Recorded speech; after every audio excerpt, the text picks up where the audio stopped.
Halo semuanya, perkenalkan nama saya Nima Diari Angrini dengan NIM 2022-01010014. Saya mahasiswa semester 4 Program Studi Bimbingan dan Konseling di Universitas PGRI Mahadewa Indonesia.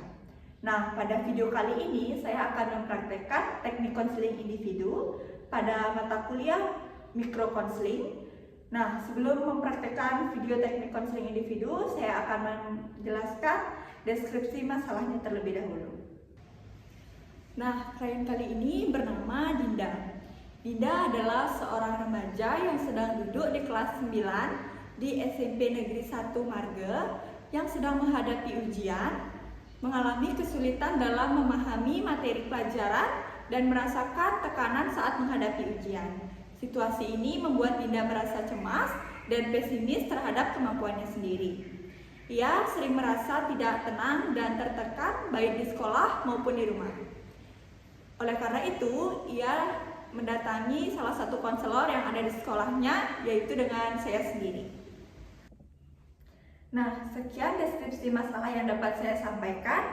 Untuk selanjutnya, silahkan simak video berikutnya.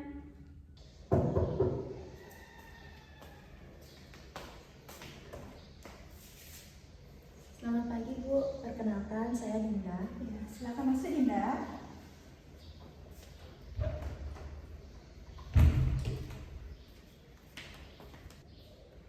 Silakan duduk Dinda. Wah, sepertinya sekarang kita jarang berbincang-bincang ya Dinda. Bagaimana tadi, keluar kelas jam berapa? Iya Ibu, saya tadi keluar kelas jam 10. Kok tidak seperti biasanya, Din? Iya Ibu, soalnya tadi saya melaksanakan tryout. Oh begitu, tapi Ibu melihat Dinda seperti agak murung. Apakah begitu Dinda? Iya Ibu, itu benar. Mungkinkah Dinda ingin mengungkapkan perasaan tersebut kepada Ibu? Iya, jadi begini Bu, saya selalu merasa tidak tenang setiap menghadapi ujian.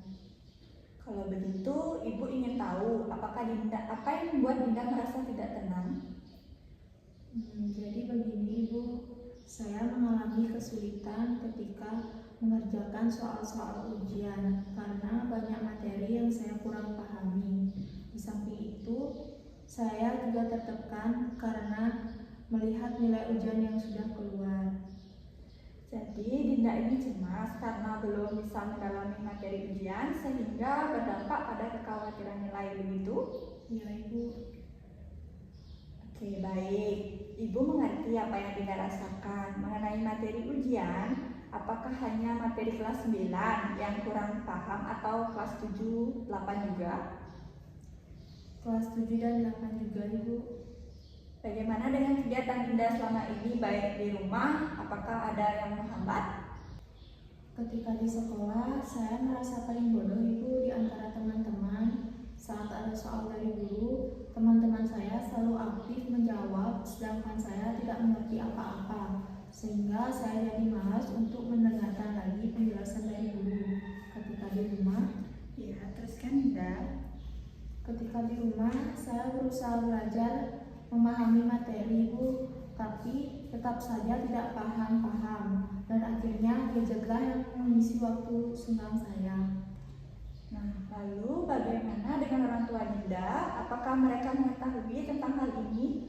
Ataukah mereka juga ada kaitannya dengan permasalahan yang Dinda alami?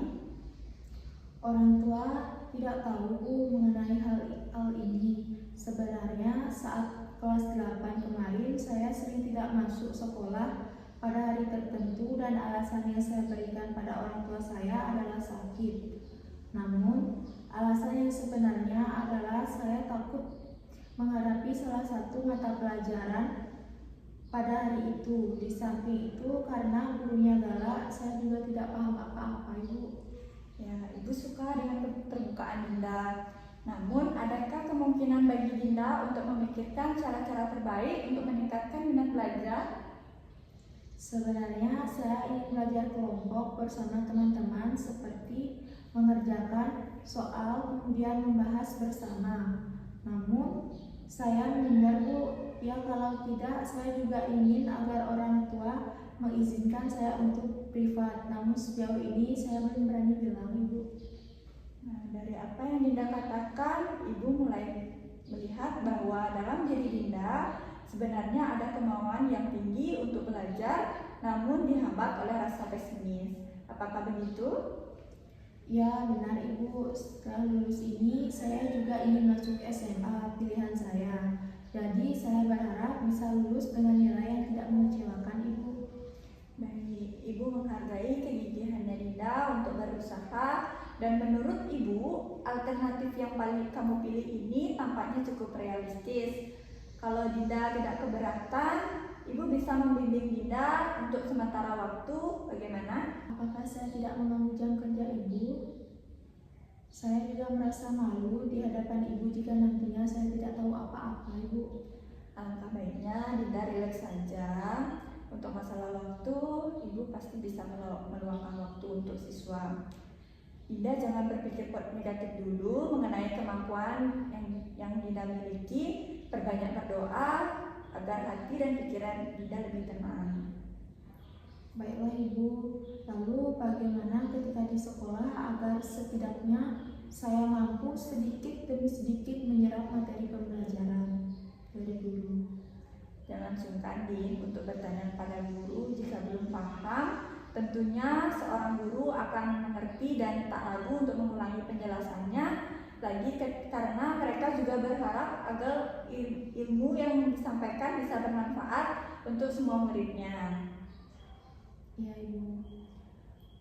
Nah, untuk lebih memudahkan lagi, bagaimana jika Dinda membeli buku-buku prediksi soal ujian seperti detik-detik, sebab dalam buku tersebut diulas soal ujian tahun-tahun sebelumnya beserta pembahasannya dan prediksinya. Tidak hanya itu, dalam buku semacam itu biasanya juga terdapat ringkasan materi mulai dari kelas 7 sampai kelas 9. Baiklah Ibu kalau begitu, namun di samping itu saya masih ragu apakah dengan waktu yang tidak singkat ini saya bisa memaksimalkan usaha saya atau tidak. Sesungguhnya Tuhan akan memberikan kemudahan bagi hambanya yang mau berusaha terlebih dahulu. Berarti semuanya itu ada pada diri kita sendiri ya Din. Tuhan akan memberi kemudahan untuk segala urusanmu, jadi jangan pesimis dulu. Dinda buktikan kalau Dinda itu bisa. Baiklah Bu, saya mengerti. Nah, dari pembicaraan kita sejak tadi, Ibu pikir beberapa hal yang dapat kita peroleh sebagai kesimpulan sementara. Dapatkah Dinda mengemukakannya? Ya Ibu, ada beberapa alternatif yang tadi saya tangkap, yaitu dengan meminta penjelasan kembali dari guru, belajar dari buku-buku prediksi soal ujian, dan juga harus menyingkirkan rasa pesimis sejauh mungkin. Ya, selain itu Ibu juga akan berusaha untuk memberikan rumus-rumus singkat seperti yang Ibu dapatkan sewaktu SMP sehingga kamu mudah dalam pemahamannya. Ya Ibu, saya setuju. Bagaimana perasaan Dinda setelah berbincang-bincang? Setelah berbincang-bincang dengan Ibu, perasaan saya menjadi lega. Saya senang bisa menemukan titik cerah dari kecemasan yang saya hadapi. Terima kasih ya Bu. Ya, sama-sama ya Din. Kalau begitu, adakah hal lain yang ingin Dinda sampaikan? Saya rasa sudah tidak ada lagi Bu. Nah, jika sudah tidak ada lagi, bagaimana kita sudahi perbincangan ini? Di lain waktu, jika masih ada yang mengganjal, Dinda bisa datang kembali lagi ke Ibu. Baiklah Ibu, kalau begitu saya pamit. Selamat siang Ibu. Selamat siang Dinda. Mari Ibu angkat.